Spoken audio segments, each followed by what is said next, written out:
नमस्कार, आप देख रहे हैं 20 मिनट 20 खबर। स्वागत है आप सभी का। इस बुलेटिन में आपको प्रदेश से लेकर देश के अलग अलग हिस्सों की खबर दिखाएंगे और साथ ही आपको यह भी बताएंगे कि दुनिया भर में क्या कुछ चल रहा है। तो चलिए शुरू करते हैं 20 मिनट में 20 खबरों का सिलसिला। सबसे पहले खबर अपने प्रदेश राजस्थान की।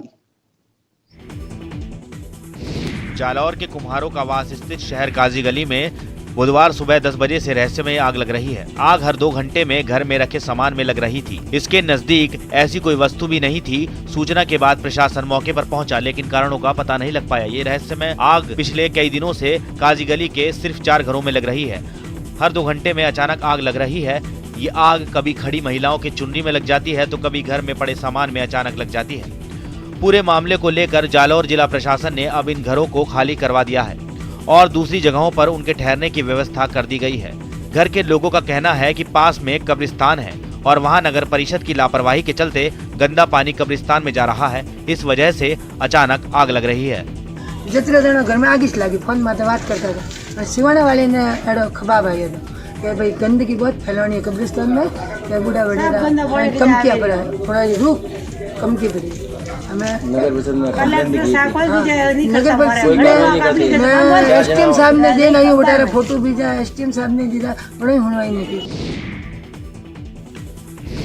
राजसमंद जिले के बामनहेड़ा पंचायत के ग्रामीण राजस्थान की जीवनदायिनी बनास नदी का सीना छलनी करने के विरोध में लामबंद हो गए हैं। सैकड़ों की संख्या में ग्रामीणों ने प्रदर्शन कर नदी में भारी मशीनों से खनन करने पर विरोध जताया और उग्र आंदोलन की चेतावनी दी। ग्रामीणों ने बताया कि नदी के दोनों तरफ उनके खेत और कुएं स्थित हैं, जिससे गांव के कई लोगों के घरों का गुजारा चलता है। नदी में सालों से लोग मजदूरी के जरिए खनन कर रहे हैं, जिस पर उन्हें कोई आपत्ति नहीं है, लेकिन अब इलाके के कुछ राजनेता और रसूखदार लोग प्रशासन की मदद से भारी मशीनों से नदी खनन कर रहे हैं, जिससे मजदूरी व्यवसाय से जुड़े 100 से ज्यादा लोग बेकार हो गए हैं। इतना ही नहीं, इससे आने वाले समय में न सिर्फ पर्यावरण पर संकट खड़ा हो जाएगा, बल्कि नदी का मूल स्वरूप भी बिगड़ जाएगा, जिससे कई समस्याएं सामने आएंगी। मशीन लगा दी तो हम कहाँ जाएंगे?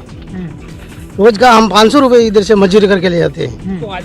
100 आदमी हमारे पास में इधर काम करते हैं, तो वो कहाँ जाएगा? नियम का पालन करेंगे हम वो चाहते हैं कि यहाँ हमारी बनास नदी के ऊपर एलएनटी और जेसीबी मशीन नहीं चलनी चाहिए। ये मशीनें चली हम तोड़ फोड़ करेंगे, कोई मरेगा मारेगा तो प्रशासन, समस्त प्रशासन और विधायक मोदी का जिम्मा होगा। उसको लेकर तो आए थे काम दिलाने, लेकिन उसे अपनी हालत में अकेला छोड़कर ही चले गए।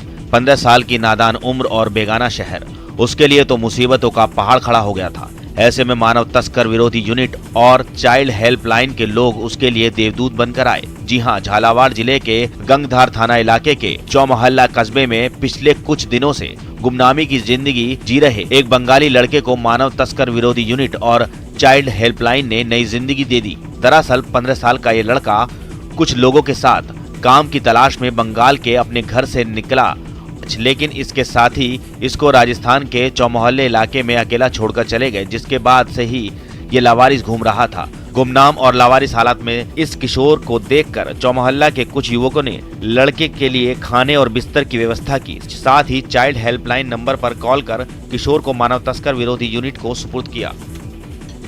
सूचना मिली तो हमने तुरंत कार्रवाई करते हुए मानव तस्करी यूनिट और चाइल्ड लाइन एसपी ऑफिस के सहयोग से बालक को यहाँ से रेस्क्यू करके झालावाड़ लेकर गए। वहाँ उसे बाल कल्याण समिति के समक्ष पेश किया जाएगा। उसके अलावा बालक से संबंधित जो भी जानकारी है वो बालक की काउंसलिंग की जाएगी उसके बाद, और काउंसलिंग के बाद उसके माता पिता का पता लगाकर बच्चे को उसके स्थान पर पहुँचा जाएगा। फसलों की पैदावार बढ़ाने में रासायनिक खादों की अहम भूमिका है, लेकिन बड़ी तेजी से अब इसके दुष्प्रभाव भी सामने आ रहे हैं। रासायनिक खाद और कीटनाशकों के इस्तेमाल से लोग कैंसर, एलर्जी, त्वचा रोग जैसी कई खतरनाक बीमारियों की चपेट में आ रहे हैं। साथ ही मिट्टी की गुणवत्ता पर भी इसका प्रतिकूल असर पड़ रहा है। ऐसे में टोंक जिले के किसान अब जैविक खेती में रुचि लेने लगे हैं। हालांकि इसके लिए बाजार में संसाधन उपलब्ध नहीं है। इस हालत में किसानों को प्रशिक्षण के जरिए कीटनाशकों के प्रयोग से नुकसान और जैविक खेती के फायदों के साथ जैविक उत्पाद की बाजार में डिमांड बढ़ाने की भी जरूरत है। ज्यादा से ज्यादा किसान जैविक खेती करें, इसके लिए टोंक में इंटीग्रेटेड पेस्ट मैनेजमेंट प्रयोगशाला खोलने की मांग हो रही है।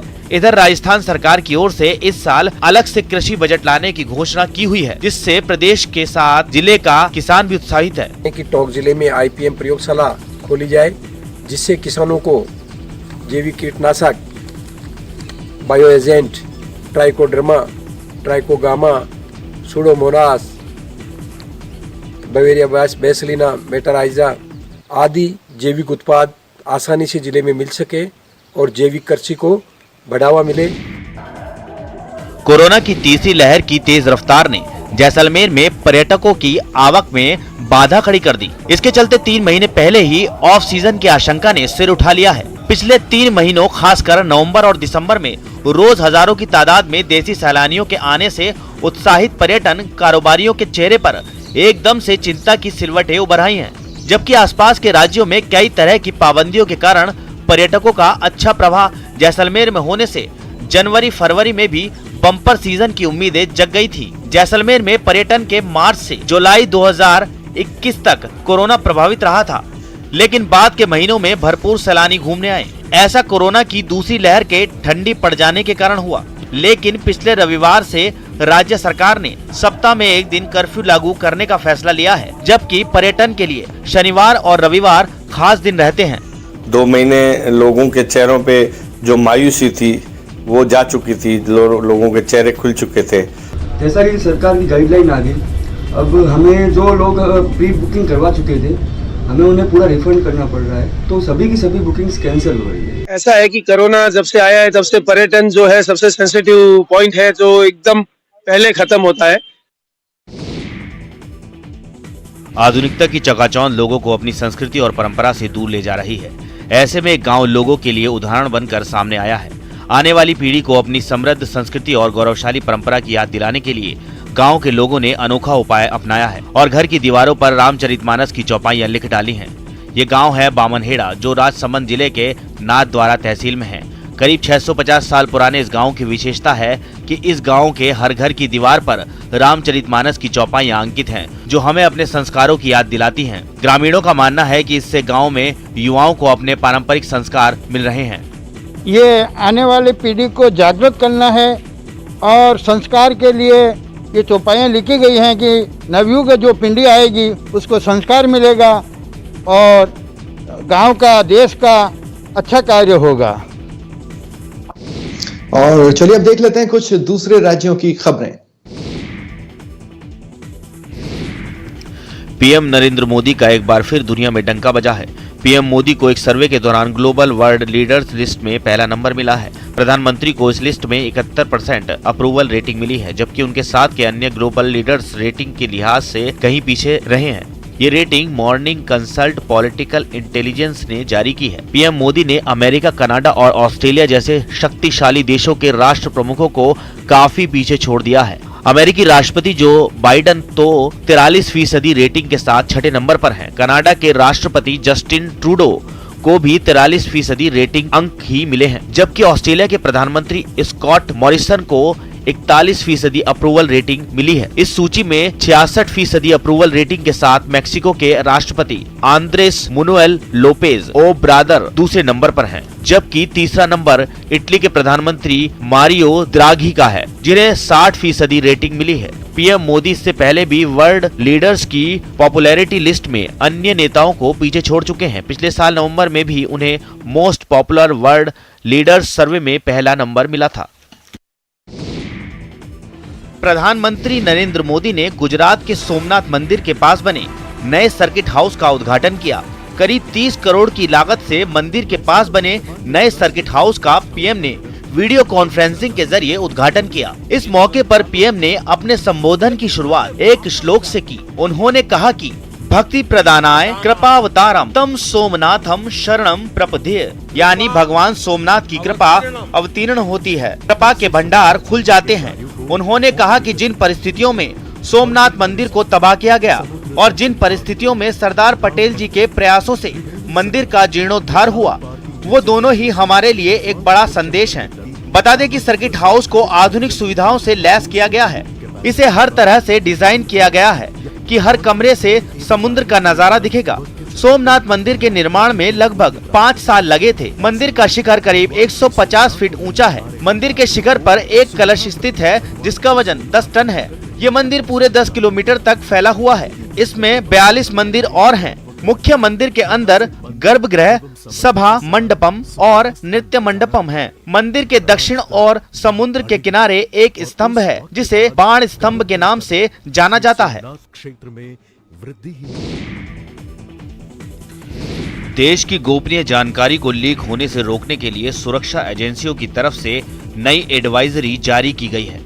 इसके तहत सरकारी अधिकारियों और मंत्रालयों को डिजिटल डिवाइस के इस्तेमाल को लेकर दिशा निर्देश दिए गए हैं। बताया जा रहा है कि राष्ट्रीय संचार सुरक्षा नीति के दिशा निर्देश का बड़ा स्तर पर उल्लंघन देखा जा रहा था। इसके अलावा बैठकों में होने वाली चर्चा और वर्क फ्रॉम होम के दौरान सतर्कता की सलाह दी गई है। सूत्रों के अनुसार सभी सरकारी अधिकारियों को व्हाट्सएप, टेलीग्राम आदि पर गोपनीय जानकारी साझा नहीं करने के लिए कहा गया है, क्योंकि देश के बाहर स्थित स्टोरेज सर्वर पर निजी कंपनियों का नियंत्रण होता है और इनका दुरुपयोग हो सकता है।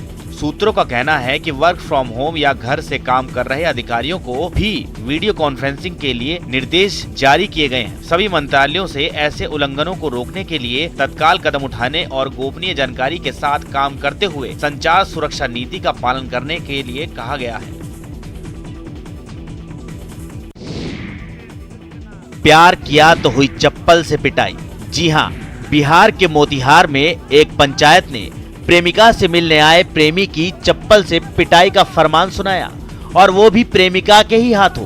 भरी पंचायत में प्रेमिका के हाथों प्रेमी की चप्पल से पिटाई का वीडियो भी बनाया गया। इतना ही नहीं, अब पिटाई के बाद पिटाई का वीडियो सोशल मीडिया पर वायरल हो रहा है। मामला पहाड़पुर थाना इलाके के मनकरिया गांव का है। सोशल मीडिया पर वायरल वीडियो खूब ट्रोल हो रहा है। वायरल वीडियो में एक युवक को पंचायत के सामने चप्पल से पिटाई करते एक युवती दिख रही है। जानकारी के अनुसार प्रेमी सुगौली थाना इलाके के फुलवरिया का बताया जा रहा है, जो पिछले दिनों अपनी प्रेमिका से मिलने रात में मनकरिया पहुंचा हुआ था। दोनों को आपत्तिजनक हालत में ग्रामीणों ने पकड़ लिया।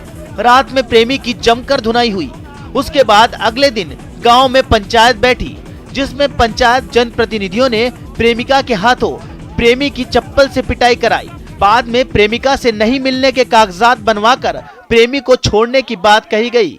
हालांकि न्यूज़ 18 वायरल वीडियो की पुष्टि नहीं। संगम नगरी प्रयागराज में लगे माघ मेले में गंगा नदी का जलस्तर बढ़ने से लोगों की मुश्किलें बढ़ गई हैं। जलस्तर बढ़ने से प्रयागराज में लगे आस्था के मेले में आए साधु संतों और श्रद्धालुओं को भी दिक्कतों का सामना करना पड़ रहा है। सेक्टर 2 में तो सभी रिहायशी कैंपों में पानी भर गया है और वहां से लोगों को सुरक्षित निकालना पड़ा है। इससे मेले में हड़कंप सा मच गया है। गंगा का जलस्तर वैसे तो पिछले 5-6 दिनों से धीमी रफ्तार से बढ़ रहा था, लेकिन 2 दिन पहले अचानक तेज रफ्तार से पानी बढ़ने लगा। अचानक पानी बढ़ने से तकरीबन 50 शिविरों में पानी भर गया और शिविरों में रखा तमाम सामान भी डूबकर खराब हो गया। कई शिविरों में तो इतना पानी भर गया कि वहां नाव तक चलानी पड़ी। मेला क्षेत्र में पानी आने के चलते अब तक गंगदीप में बसाई